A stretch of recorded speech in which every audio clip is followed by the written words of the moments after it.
Boxing updates mga boss, marami ang naguguluhan na fans tungkol kay Donaire. WBA champion na daw siya, na-promote na daw bilang full champion. Sa ngayon mga boss, wala pang official na announcement mula sa WBA na elevated na si Donaire. Kahit bisitahin at maghanap ng source na magsasabing full WBA champion na si Donaire, wala po kayong mahanap niyan dahil wala pa pong official. Mangyayari lamang po yun kapag itong si Antonio Vargas na WBA champion ngayon ay ma-injury at hindi magdepensa ng belt. Pwedeng matanggal sa kanya ang titulo at ibigay na kay Nonito Donaire.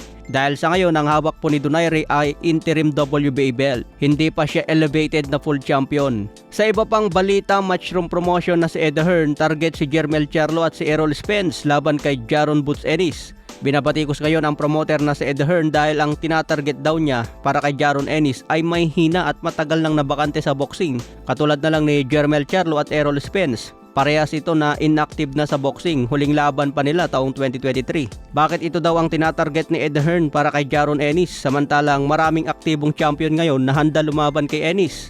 Paliwanag naman ni Eddie Hearn, dating undisputed champion si Jermell Charlo, kaya mabigat pa rin ang pangalan niya sa 154 pounds. Kung ito ay matalo ni Jaron Ennis, malaki pa rin ang credit sa kanya. Samantala sinabi naman ni Oscar De La Hoya, tatapusin lang ni Beryl Ortiz itong si Erickson Lubin.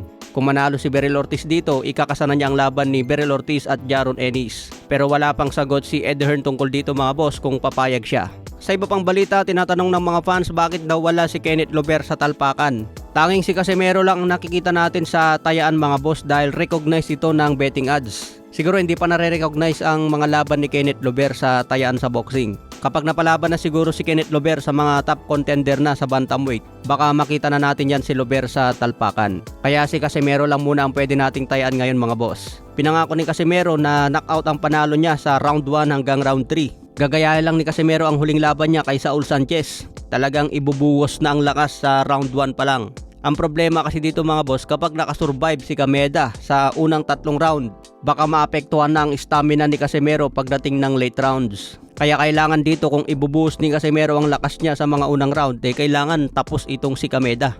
Kung hindi niya kayang tapusin ito, baka makabawi pa si Kameda sa late round. Kaya abangan natin ito mga boss, laban ni Casimero ngayong October 25 na.